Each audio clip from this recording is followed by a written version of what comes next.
ಆತ್ಮೀಯ ವಿದ್ಯಾರ್ಥಿಗಳೇ, ದ್ವಿತೀಯ ಪಿ ಯು ಸಿಯ ಇತಿಹಾಸ ವಿಷಯಕ್ಕೆ ಸಂಬಂಧಪಟ್ಟ ಹಾಗೆ ಬಹಳ ಮುಖ್ಯವಾದಂತಹ ಒಂದು ವಿಷಯ ಕಾಲಾನುಕ್ರಮ. ಕಾಲಾನುಕ್ರಮವನ್ನು ಹೇಗೆ ನೆನ್ಪಿಟ್ಕೋಬೇಕು ಅನ್ನೋದು ಬಹುತೇಕ ವಿದ್ಯಾರ್ಥಿಗಳಿಗೆ ಒಂದು ಸವಾಲಿನ ಕೆಲಸ. ಹೆಚ್ಚಿನ ಜನ ಕಾಲಾನುಕ್ರಮವನ್ನು ನೋಡ್ಕೊಳ್ಳೋಕ್ಕೆ ಹೋಗಲ್ಲ. ಲಾಸ್ಟ್ ಮೂಮೆಂಟಲ್ಲಿ ಏನೋ ಒಂದು ಬರೆದು ಬಂದುಬಿಟ್ರಾಯ್ತು ಅಂತ. ಆದರೆ ಯಾರಿಗೆಲ್ಲ ಪೂರ್ಣ ಅಂಕಗಳನ್ನು ಪಡ್ಕೊಳ್ಬೇಕು ಅಂತ ಆಸೆ ಇರುತ್ತೋ ಅವರಿಗೆ ಈ ಕಾಲಾನುಕ್ರಮ ಕೂಡ ಅತಿ ಮುಖ್ಯ ಆಗಿರುತ್ತೆ. ಈ ವರ್ಷದ ಬ್ಲೂ ಪ್ರಿಂಟ್ ಪ್ರಕಾರ ಕಾಲಾನುಕ್ರಮ ಹೇಗೆ ಬರುತ್ತೆ? ಪ್ರಾಚೀನ ಭಾರತದಿಂದ ಒಂದು ಘಟನೆ, ಮಧ್ಯಯುಗೀನ ಭಾರತದಿಂದ ಒಂದು ಘಟನೆ ಮತ್ತು ಆಧುನಿಕ ಯುಗದಿಂದ 2 ಘಟನೆಗಳು ಈ ಕಾಲಾನುಕ್ರಮದಲ್ಲಿ ನಮಗೆ ಬರುತ್ತೆ. ಹಾಗಾಗಿ ಪ್ರಾಚೀನ ಭಾರತದಲ್ಲಿ 4ನೇ ಅಧ್ಯಾಯದ 1ನೇ ಉಪಘಟಕದಿಂದ 4.9ನೇ ಉಪಘಟಕದವರೆಗೆ ಕೇವಲ ಒಂದು ಘಟನೆ ಮಾತ್ರ ಬರುತ್ತೆ ಮತ್ತು ಆ ಘಟನೆಯಲ್ಲಿ ಯಾವುದೇ ಬೇರೆ ಮಧ್ಯಯುಗ ಆಗಿರಲಿ ಆಧುನಿಕ ಯುಗದ ಘಟನೆಯಾಗಲಿ ಅದರಲ್ಲಿ ಸೇರಿಕೊಳ್ಳೋದಕ್ಕೆ ಸಾಧ್ಯ ಇಲ್ಲವೇ ಇಲ್ಲ. 6ನೇ ಪಾಠದಿಂದ ಯಾವುದೇ ಬರಲ್ಲ. 6ನೇ ಪಾಠದಿಂದ ಬಂದದಿದ್ರೆ, ಮಧ್ಯಕಾಲೀನ ಸಾಮಾಜಿಕ ಧಾರ್ಮಿಕ ಸುಧಾರಣಾ ಚಳವಳಿ ಬಂದದಿದ್ರೆ ಅಲ್ಲಿ ಯಾವುದಾದ್ರೂ ಒಂದು, ಈಗ ಶಂಕರಾಚಾರ್ಯರ ಜನನ ಅಥವಾ ರಾಮಾನುಜಾಚಾರ್ಯರ ಜನನ, ಇದು ಸೇರಿಕೊಳ್ಳುವಂತಹ ಸಾಧ್ಯತೆ ಇತ್ತು ಪ್ರಾಚೀನ ಯುಗದಲ್ಲಿ. ಆದರೆ ಆ ಪಾಠ ಇಲ್ಲ. 6ನೇ ಅಧ್ಯಾಯ ಕಾಲಾನುಕ್ರಮಕ್ಕೆ ಬರಲ್ಲ. ಅಲ್ಲಿಗೆ ಪ್ರಾಚೀನ ಯುಗದಲ್ಲಿ ಒಂದು 24-25 ಘಟನೆಗಳಿದ್ರೆ ಆ ಘಟನೆಯಲ್ಲಿ ಯಾವುದೋ ಒಂದು ಘಟನೆ ಮಾತ್ರ ನಮಗೆ ಬರುತ್ತೆ ಹೊರತು ಬೇರೆ ಯಾವ ಘಟನೆಯೂ ಬರಲ್ಲ. ನಾವು ಕೇವಲ ಇದು ಪ್ರಾಚೀನ ಭಾರತದ್ದು ಅಂತ ಗೊತ್ತಾದರೆ ಸಾಕು, ಇದನ್ನು ನೀವು ಸುಲಭವಾಗಿ 1ನೇ ಪ್ಲೇಸಲ್ಲಿ ಇಟ್ಬಿಡ್ಬೋದು. ಇನ್ನು ಮಧ್ಯಯುಗದಿಂದ ಒಂದು ಬರ್ತದೆ. ಇಲ್ಲಿ ಒಂದು ಸಣ್ಣ ಪ್ರಾಬ್ಲಮ್ ಇದೆ. ಆಧುನಿಕ ಯುಗದ ಕೆಲವು ಘಟನೆಗಳು ಮಧ್ಯಯುಗದ ಜೊತೆಗೆ ಬೆಸೆದುಕೊಂಡು ಬರುತ್ತೆ. ಉದಾಹರಣೆಗಾಗಿ ಕಾನ್ಸ್ಟಾಂಟಿನೋಪಲ್ ಪತನ, ಭಾರತಕ್ಕೆ ಜಲಮಾರ್ಗದ ಶೋಧನೆ, ಬ್ರಿಟಿಷ್ ಈಸ್ಟ್ ಇಂಡಿಯಾ ಕಂಪನಿಯ ಸ್ಥಾಪನೆ, ಡಚ್ ಈಸ್ಟ್ ಇಂಡಿಯಾ ಕಂಪನಿಯ ಸ್ಥಾಪನೆ, ಫ್ರೆಂಚ್ ಈಸ್ಟ್ ಇಂಡಿಯಾ ಕಂಪನಿಯ ಸ್ಥಾಪನೆ, ಇಂತಹ ಕೆಲವು ಘಟನೆಗಳು ಮಧ್ಯಯುಗದ ಕೆಲವೊಂದು ಘಟನೆಗಳ ಜೊತೆಗೆ ಬರುತ್ತೆ. ಹಾಗಾಗಿ ಇಲ್ಲೊಂಚೂರು ಎಚ್ಚರಿಕೆಯಲ್ಲಿ ಇರಬೇಕು. ಸಾಮಾನ್ಯ ಹಾಗಾಗೋದು ಕಡಿಮೆ, ಆದರೂ ನಿಮಗೆ ಇದು ಮಧ್ಯಯುಗ ಅಂತ ಗೊತ್ತಾದಾಗ, ಸಾಮಾನ್ಯವಾಗಿ 1453ರಲ್ಲಿ ಕಾನ್ಸ್ಟಾಂಟಿನೋಪಲ್ ಪತನ, ಅದಕ್ಕಿಂತ ಹಿಂದಿನ ಘಟನೆ ಯಾವುದೇ ಬಂದರೂ ಕೂಡ ಅದು 2ನೇ ಪ್ಲೇಸಲ್ಲಿ ಇರೋದು ನಿಶ್ಚಿತ. ಸಾಮಾನ್ಯವಾಗಿ ಮಧ್ಯಯುಗದಲ್ಲಿ ಯಾವ ಘಟನೆಗಳು ಬರ್ತದೆ ಅದನ್ನು ನಾವೇನು ಮಾಡಬೇಕು ಅಂತಂದರೆ 2ನೇ ಪ್ಲೇಸಲ್ಲಿ ಇಡಬೇಕು.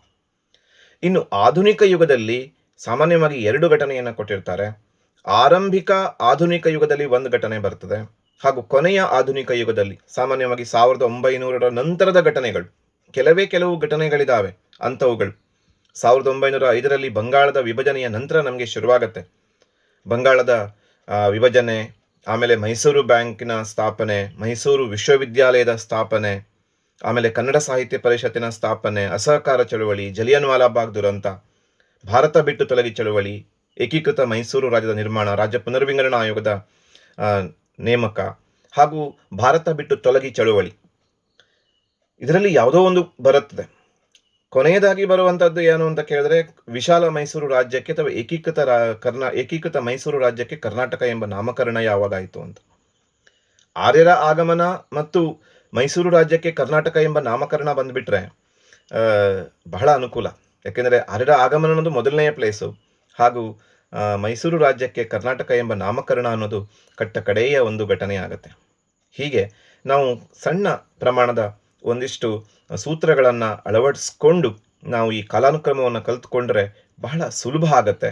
ಅದೇನು ದೊಡ್ಡ ಕಬ್ಬಿಣದ ಕಡಲೆ ಅಲ್ವೇ ಅಲ್ಲ.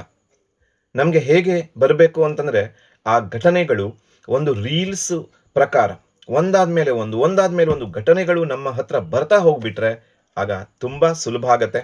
ಈ ನಿಟ್ಟಿನಲ್ಲಿ ಒಂದು ಪ್ರಯತ್ನ, ಚಿತ್ರಗಳ ಮೂಲಕವಾಗಿ ನಾವು ಕಾಲಾನುಕ್ರಮವನ್ನು ಕಲಿತ್ಕೋತಾ ಬರೋಣ. ಖಂಡಿತ ಇದರಲ್ಲಿ 4ಕ್ಕೆ 4 ಅಂಕಗಳು ನಿಮ್ದಾಗಲಿ ಅನ್ನುವ ಒಂದು ಸಸುದ್ದೇಶ ಇದೆ. ಇದನ್ನು ಚೆನ್ನಾಗಿ 1-2 ಸಲ ನೋಡಿ ಹಾಗೂ ಕಾಲಾನುಕ್ರಮಕ್ಕೆ ಸಿದ್ಧರಾಗಿ.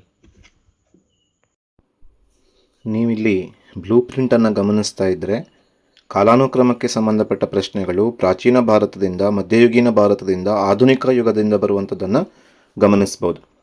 ಹೀಗಾಗಿ ಈ ಕಾಲಾನುಕ್ರಮವನ್ನು ಸಿದ್ಧ ಮಾಡಿಕೊಳ್ಳುವಾಗ ನಾವು ಇವುಗಳನ್ನು ಗಮನದಲ್ಲಿಟ್ಕೊಳ್ಬೇಕು. ಹಾಗಾದರೆ ಆರಂಭಿಸೋಣ. ಯಾವೆಲ್ಲ ಘಟನೆಗಳಿದ್ದಾವೆ? ಕ್ವಶನ್ ಬ್ಯಾಂಕನ್ನು ಆಧರಿಸಿ ಭಾರತಕ್ಕೆ ಆರ್ಯರ ಆಗಮನ, ಇದು ಮೊದಲನೇ ಘಟನೆ. ಆಮೇಲೆ ಮಹಾವೀರನ ಜನನ, ಸಾಮಾನ್ಯ ಶಕ ಪೂರ್ವ 599. ಆಮೇಲೆ ನಮಗೆ ಬುದ್ಧನ ಒಂದು ಜನನ ಬರ್ತದೆ, ಸಾಮಾನ್ಯ ಶಕ ಪೂರ್ವ 563.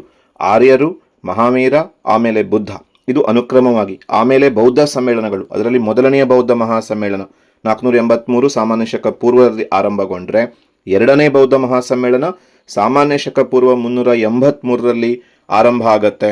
ಅಲ್ಲಿಗೆ ಅದು ಎರಡು ಆದಮೇಲೆ ನಾವು ಮೌರ್ಯ ಸಾಮ್ರಾಜ್ಯದ ಸ್ಥಾಪನೆಗೆ ಬರ್ತೀವಿ, ಸಾಮಾನ್ಯ ಶಕ ಪೂರ್ವ 324ರಲ್ಲಿ. ಇದಾದ ತಕ್ಷಣದಲ್ಲಿ ಒಂದು ಸಣ್ಣ ಟ್ವಿಸ್ಟ್ ಥರ ನೋಡ್ತೀವಿ ನಾವು. ಮೊದಲ ಜೈನ ಸಮ್ಮೇಳನ ಇಲ್ಲಿ ಸೇರ್ಕೊಳ್ತದೆ ಸಾಮಾನ್ಯ ಶಕ ಪೂರ್ವ 300ರಲ್ಲಿ. ಅದಾದಮೇಲೆ ಕಳಿಂಗ ಯುದ್ಧ, ಸಾಮಾನ್ಯ ಶಕ ಪೂರ್ವ 261ರಲ್ಲಿ ಕಳಿಂಗ ಯುದ್ಧ ಆಗಿದ್ದನ್ನು ಗಮನಿಸ್ತೀವಿ. ಆಮೇಲೆ ಪಾಟಲಿಪುತ್ರದಲ್ಲಿ ನಡೆದಂತಹ ಮೂರನೇ ಬೌದ್ಧ ಮಹಾಸಮ್ಮೇಳನ ಸಾಮಾನ್ಯ ಶಕ ಪೂರ್ವ 250ರಲ್ಲಿ. ಅದಾದಮೇಲೆ ಶಕ ವರ್ಷ ಸಾಮಾನ್ಯ ಶಕ 78 ಕಾನಿಷ್ಕರಿಂದ ಆರಂಭಗೊಂಡಂಥದ್ದು. ಆಮೇಲೆ ಮುಂದುವರೆದು ನಾಲ್ಕನೆಯ ಬೌದ್ಧ ಮಹಾಸಮ್ಮೇಳನ ಕಾನಿಷ್ಕರಿಂದ ಕಾಶ್ಮೀರದ ಕುಂಡಲವನದಲ್ಲಿ ಆಗಿದ್ದು ಸಾಮಾನ್ಯ ಶಕ 102ರಲ್ಲಿ.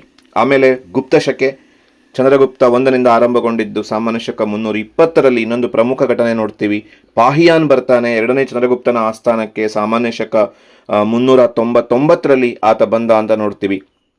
ಆಮೇಲೆ ಎರಡನೆಯ ಜೈನ ಸಮ್ಮೇಳನ, ಅದು ಸಾಮಾನ್ಯ ಶಕ 512ರಲ್ಲಿ ಎರಡನೆಯ ಜೈನ ಸಮ್ಮೇಳನ ನಡೀತು. ಆಮೇಲೆ ತುಂಬ ಮಹತ್ವದ್ದು ನರ್ಮದಾ ನದಿ ಕಾಳಗ ಸಾಮಾನ್ಯ ಶಕ 634, ಇಮ್ಮಡಿ ಪುಲಿಕೇಶಿ ಮತ್ತು ಹರ್ಷವರ್ಧನ ನಡುವೆ ನಡೆದದ್ದು. ಆಮೇಲೆ ಕನೋಜ್ ಧಾರ್ಮಿಕ ಸಮ್ಮೇಳನ ಸಾಮಾನ್ಯ ಶಕ 643 ಮತ್ತು ಪ್ರಯಾಗ್ ಧರ್ಮ ಸಮ್ಮೇಳನ ಸಾಮಾನ್ಯ ಶಕ 643. ಮಾಡೆಲ್ ಕ್ವಶನ್ ಪೇಪರ್ಗಳಲ್ಲಿ ಈ ಮೂರು ಘಟನೆಗಳ ಬಗ್ಗೆ ಹೆಚ್ಚು ಕಾನ್ಸಂಟ್ರೇಟ್ ಮಾಡಿದ್ದಾರೆ. ಆಮೇಲೆ ಕೈಲಾಸನಾಥ ದೇವಾಲಯ ನಿರ್ಮಾಣ ಸಾಮಾನ್ಯ ಶಕ 770ರಲ್ಲಿ 1ನೇ ಕೃಷ್ಣ ರಾಷ್ಟ್ರಕೂಟರ ಅರಸು ನಿರ್ಮಾಣ ಮಾಡ್ತಾನೆ. ಆಮೇಲೆ ಸುಲೇಮಾನ್ ಅಮೋಘ ವರ್ಷನ ಆಸ್ಥಾನಕ್ಕೆ ಭೇಟಿ ಕೊಡ್ತಾನೆ ಸಾಮಾನ್ಯ ಶಕ 851ರಲ್ಲಿ. ಅದು ಆದಮೇಲೆ ನಡೆದಂತಹ ಪ್ರಮುಖ ಘಟನೆ ಅಂತಂದರೆ ತಕ್ಕೋಳಂ, ರಾಷ್ಟ್ರಕೂಟರು ಮತ್ತು ಚೋಳರ ನಡುವೆ 949ರಲ್ಲಿ ನಡೆದಂತಹ ಘಟನೆ. ಆಮೇಲೆ ಬೃಹದೀಶ್ವರ ದೇವಾಲಯದ ನಿರ್ಮಾಣ ಸಾಮಾನ್ಯ ಶಕ 1009ರಲ್ಲಿ ರಾಜರಾಜ ಚೋಳನಿಂದ ಆರಂಭಗೊಂಡಿತು, ಪೂರ್ಣಗೊಂಡಿತು ಅಂತ ನೋಡ್ತೀವಿ ಬೃಹದೀಶ್ವರ ದೇವಾಲಯದ ನಿರ್ಮಾಣ ಕಾರ್ಯ. ಆಮೇಲೆ ಚಾಲುಕ್ಯ ವಿಕ್ರಮ ಶಕೆ, ಇದನ್ನು 1076ರಲ್ಲಿ 6ನೇ ವಿಕ್ರಮಾದಿತ್ಯ ಆರಂಭಿಸ್ತಾನೆ. ಆಮೇಲೆ ತಲಕಾಡು ಯುದ್ಧ, ವಿಷ್ಣುವರ್ಧನ ಚೋಳರನ್ನು ಸೋಲಿಸಿದ್ದು 1114ರಲ್ಲಿ. ಆಮೇಲೆ ವಿಷ್ಣುವರ್ಧನನಿಗೂ ಮತ್ತು 6ನೇ ವಿಕ್ರಮಾದಿತ್ಯನಿಗೂ ನಡೆದಂತಹ ಕನ್ನೇಗಾಲ ಯುದ್ಧ. ಇವಿಷ್ಟು ನೋಡಿ ಪ್ರಾಚೀನ ಯುಗದಲ್ಲಿ ಬರುವಂತಹ ಘಟನೆ. ಇದರಲ್ಲಿ ಯಾವುದೋ ಒಂದು ಘಟನೆಯನ್ನು ಕೊಟ್ಟಿರ್ತಾರೆ, ಅದನ್ನು ನೀವು ಆರಾಮಾಗಿ ಮೊದಲನೆಯ ಸ್ಥಾನದಲ್ಲಿ ಇಟ್ಬಿಟ್ರೆ ನಿಮಗೆ 1 ಅಂಕ ಪಕ್ಕ ಆಗತ್ತೆ. ಇದನ್ನು ಬಿಟ್ಟರೆ ನಾವೀಗ ಮಧ್ಯಯುಗದ ಕಡೆಗೆ ಬರ್ತೀವಿ. ಅಲ್ಲಿ ಮೊದಲ ತರೈನ್ ಯುದ್ಧ, ತುಂಬ ಕಾಳಗಗಳಿದ್ದಾವೆ. ಯಾವ್ಯಾವ ಕಾಳಗಗಳು ಮಧ್ಯಯುಗದಲ್ಲಿ ಬರ್ತದೆ ಅಂತ ನೆನಪಿಟ್ಕೊಳ್ಳಿ. ಮೊದಲನೇ ತರೈನ್ ಯುದ್ಧ, ಅದು ಆದಮೇಲೆ ಎರಡನೆಯ ತರೈನ್ ಯುದ್ಧ. ಸಾಮಾನ್ಯವಾಗಿ ಮಧ್ಯಯುಗದಲ್ಲಿ ಯಾವುದೋ ಒಂದು ಯುದ್ಧವನ್ನೇ ಕೊಟ್ಟಿರ್ತಾರೆ, ಅದಾದಮೇಲೆ ದೆಹಲಿ ಸುಲ್ತಾನರು, ಮೊದಲ ತರೈನ್, ಎರಡನೆಯ ತರೈನ್, ಆಮೇಲೆ ದೆಹಲಿ ಸುಲ್ತಾನ ವಂಶದ ಆರಂಭ ಆಗುತ್ತೆ. ಮೊಹಮ್ಮದ್ ಬಿನ್ ತುಘಲಕ್ ರಾಜಧಾನಿಯನ್ನು ಬದಲಾಯಿಸ್ತಾನೆ, ದೆಹಲಿಯಿಂದ ದೇವಗಿರಿಗೆ 1327ರಲ್ಲಿ ಬದಲಾಯಿಸ್ತಾನೆ. ಆಮೇಲೆ ವಿಜಯನಗರ ಸಾಮ್ರಾಜ್ಯದ ಸ್ಥಾಪನೆ 1336ರಲ್ಲಿ ಹರಿಹರ ಮತ್ತು ಬುಕ್ಕರಾಯರಿಂದ ಆಗುತ್ತೆ. ಅದೇ ಸಂದರ್ಭದಲ್ಲಿ ಬಹಮನಿ ಸಾಮ್ರಾಜ್ಯ ಕೂಡ ಸ್ಥಾಪನೆಯಾಗುತ್ತೆ 1347ರಲ್ಲಿ. ಬಹಮನಿ ಸಾಮ್ರಾಜ್ಯ ಸ್ಥಾಪನೆಯಾದ ನಂತರದಲ್ಲಿ ನಾವು ಮೈಸೂರು ಒಡೆಯರ ಸಾಮ್ರಾಜ್ಯದ ಸ್ಥಾಪನೆ 1399. ಅಲ್ಲಿಗೆ ವಿಜಯನಗರ, ಆಮೇಲೆ ಬಹಮನಿ, ಆಮೇಲೆ ಮೈಸೂರು ಒಡೆಯರು. ಇನ್ ಬಿಟ್ವೀನ್ ಆಧುನಿಕ ಯುಗದ ಒಂದು ಘಟನೆ ಮಧ್ಯದಲ್ಲಿ ಸೇರ್ಕೊಳ್ಳುತ್ತೆ, ಅದು ಕಾನ್ಸ್ಟಾಂಟಿನೋಪಲ್ ಪತನ 1453. ಆಮೇಲೆ ಮತ್ತೆ ಮಧ್ಯಯುಗಕ್ಕೆ ವಾಪಸ್ ಆಗ್ತೀವಿ. ಬೀದರ್ನಲ್ಲಿ ಮದರಸಾ ನಿರ್ಮಾಣ, ಮಹಮ್ಮದ್ ಗವಾನ್ 1472ರಲ್ಲಿ ಮದರಸಾ ನಿರ್ಮಿಸ್ತಾನೆ. ಈ ನಡುವೆ ಮತ್ತೊಂದು ಆಧುನಿಕ ಯುಗದ ಘಟನೆ ಸೇರ್ಕೊಳ್ಳುತ್ತದೆ, ಭಾರತಕ್ಕೆ ಜಲಮಾರ್ಗದ ಶೋಧ 1498ರಲ್ಲಿ. ಈ ಎರಡು ಘಟನೆಯ ಬಗ್ಗೆ ಸ್ವಲ್ಪ ಹುಷಾರಾಗಿರಬೇಕು. ಆಮೇಲೆ ಮೊದಲ ಪಾಣಿಪತ್ ಕದನ 1526ರಲ್ಲಿ ಇಬ್ರಾಹಿಂ ಲೋಧಿ ಮತ್ತು ಬಾಬರ್ ನಡುವೆ ನಡೀತು. ಆಮೇಲೆ ಅಕ್ಬರ್ನ ಜನನ 1542ರಲ್ಲಿ. ಅಕ್ಬರ್ ಮತ್ತು ಹೇಮು ನಡುವೆ ಎರಡನೆಯ ಪಾಣಿಪತ್ ಯುದ್ಧ 1556ರಲ್ಲಿ ನಡೆಯುತ್ತೆ, ಎರಡನೆಯ ಪಾಣಿಪತ್ ಕದನ. ಹೀಗೆ ಅನೇಕ ಕದನಗಳನ್ನು ನಾವು ನೋಡ್ತಾ ಬರ್ತೀವಿ. ಆಮೇಲೆ ತಾಳಿಕೋಟೆ ಕದನ ವಿಜಯನಗರಕ್ಕೆ ಮತ್ತು ಶಾಹಿ ಸುಲ್ತಾನರಿಗೆ ನಡೆದಂಥದ್ದು. ಅದು ಆದಮೇಲೆ ನಾವು ಹಳದಿ ಘಾಟ್ ಯುದ್ಧವನ್ನು ನೋಡ್ತೀವಿ. ಅಲ್ಲಿಗೆ 1ನೇ ತರೈನ್, 2ನೆಯ ತರೈನ್, ಮೊದಲನೆಯ ಪಾಣಿಪತ್, 2ನೆಯ ಪಾಣಿಪತ್, ತಾಳಿಕೋಟೆ, ಹಳದಿ ಘಾಟ್ ಕದನ ಇವೆಲ್ಲ ಬಂದರೆ ನೀವು 2ನೆಯ ಪ್ಲೇಸಲ್ಲಿ ಇಟ್ಕೊಂಡ್ಬಿಡ್ಬೋದು. ದೀನ್ ಇ ಇಲಾಹಿಯ ಸ್ಥಾಪನೆ ಅಕ್ಬರನ ಸ್ಥಾಪಿಸಿದ ಹೊಸ ಧರ್ಮ. ಈ ನಡುವೆ ಆಧುನಿಕ ಭಾರತದ ಕೆಲವು ಘಟನೆಗಳು. ಬ್ರಿಟಿಷ್ ಈಸ್ಟ್ ಇಂಡಿಯಾ ಕಂಪನಿ 1600ರಲ್ಲಿ ಸ್ಥಾಪನೆಯಾಗಿದ್ದು, 1602ರಲ್ಲಿ ಡಚ್ ಈಸ್ಟ್ ಇಂಡಿಯಾ ಕಂಪನಿ ಸ್ಥಾಪನೆಯಾಗಿದ್ದು ಸೇರ್ಕೊಳ್ತದೆ. ಈ ಮಧ್ಯಯುಗದ ಘಟನೆಗಳ ನಡುವೆ ಇದು ಸೇರ್ಕೊಳ್ತದೆ.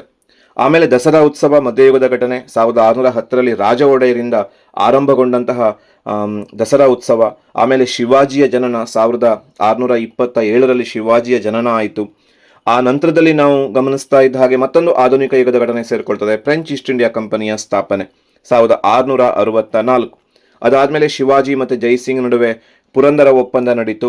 ಅದಾದಮೇಲೆ ಶಿವಾಜಿಯ ಕಿರೀಟಧಾರಣೆ ಆಯಿತು.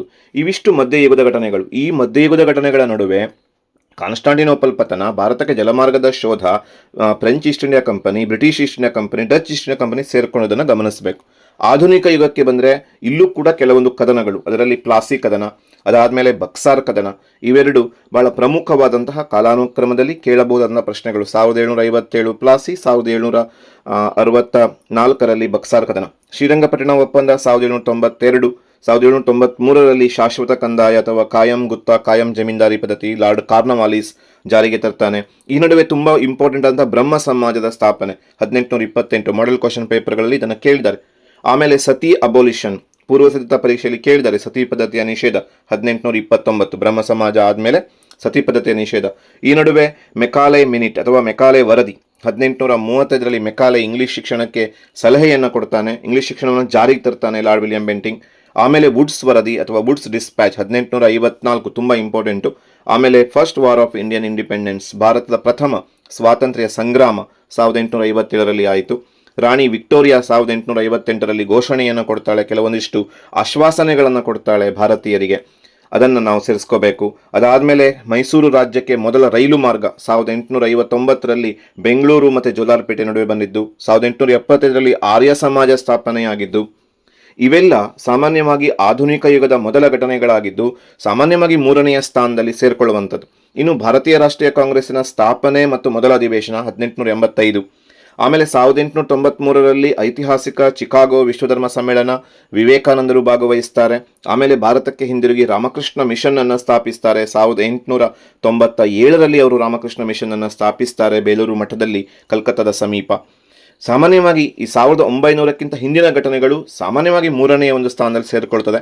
1900ರ ಆಚೆಗಿನ ಘಟನೆಗಳಲ್ಲಿ ತುಂಬ ಮುಖ್ಯವಾಗಿದ್ದು ಬಂಗಾಳ ವಿಭಜನೆ 1905ರಲ್ಲಿ ಲಾರ್ಡ್ ಕರ್ಜನ್ ಒಡೆದು ಆಳುವ ನೀತಿಯನ್ನು ಅನುಸರಿಸಿ ಮಾಡ್ತಾನೆ. ಮೈಸೂರು ಬ್ಯಾಂಕ್ 1913ರಲ್ಲಿ ವಿಶ್ವೇಶ್ವರಯ್ಯನವರು ಸ್ಥಾಪನೆಯನ್ನು ಮಾಡ್ತಾರೆ ಮೈಸೂರಿನ ಆರ್ಥಿಕ ಅಭಿವೃದ್ಧಿಗೆ. 1915ರಲ್ಲಿ ಕನ್ನಡ ಸಾಹಿತ್ಯ ಪರಿಷತ್ತನ್ನು ಸ್ಥಾಪನೆ ಮಾಡ್ತಾರೆ ವಿಶ್ವೇಶ್ವರಯ್ಯ ಅವರು, ಕನ್ನಡ ನಾಡು ನುಡಿಯ ಅಭಿವೃದ್ಧಿಗಾಗಿ.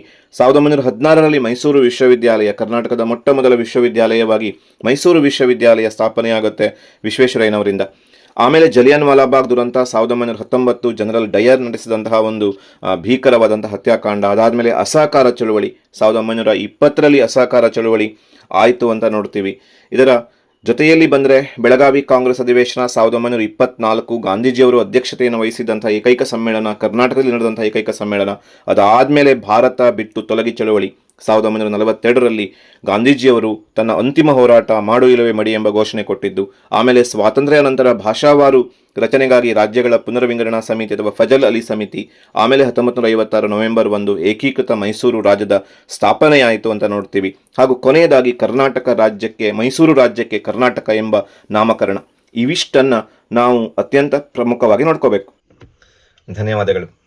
ಇದುವರೆಗೆ ಕಾಲಾನುಕ್ರಮಕ್ಕೆ ಸಂಬಂಧಪಟ್ಟಂತಹ ಹಲವಾರು ಘಟನೆಗಳನ್ನು ನೋಡಿದ್ದೀವಿ. ಕೊನೆಗೆ ಇನ್ನೊಮ್ಮೆ ಹೇಳೋದು ಇಷ್ಟೇ, ಪ್ರಾಚೀನ ಭಾರತದಿಂದ ಬಂದ ಘಟನೆ 1ನೇ ಪ್ಲೇಸಲ್ಲಿರುತ್ತೆ, ಮಧ್ಯಯುಗದಿಂದ ಬಂದ ಘಟನೆ 2ನೇ ಪ್ಲೇಸಲ್ಲಿರುತ್ತೆ, ಆರಂಭದ ಆಧುನಿಕ ಯುಗದಲ್ಲಿ ಬಂದ ಘಟನೆ 3ನೇ ಪ್ಲೇಸಲ್ಲಿರುತ್ತೆ, ಹಾಗೂ ನಂತರದ ಆಧುನಿಕ ಯುಗದಲ್ಲಿ ಬಂದ ಘಟನೆ ಕೊನೆಯ ಪ್ಲೇಸಲ್ಲಿರುತ್ತೆ. ಇಷ್ಟು ಟೆಕ್ನಿಕ್ಸನ್ನು ಉಪಯೋಗಿಸಿದ್ರೆ ಖಂಡಿತ ನಿಮಗೆ ಕಾಲಾನುಕ್ರಮದಲ್ಲಿ ಪೂರ್ಣ ಅಂಕ ಸಾಧ್ಯ. ಪೂರ್ಣ ಅಂಕ ನಿಮಗೆಲ್ಲ ಬರಲಿ ಅಂತ ಆಶಿಸ್ತಾ ಈ ವಿಡಿಯೋವನ್ನು ಇಲ್ಲಿಗೆ ಮುಕ್ತಾಯಗೊಳಿಸೋಣ. Thank you, take care. ನಿಮಗೆ ಪರೀಕ್ಷೆಗೆ ಎಲ್ಲರಿಗೂ ಕೂಡ ಗುಡ್ ಲಕ್, ಚೆನ್ನಾಗಿ ಮಾಡಿ.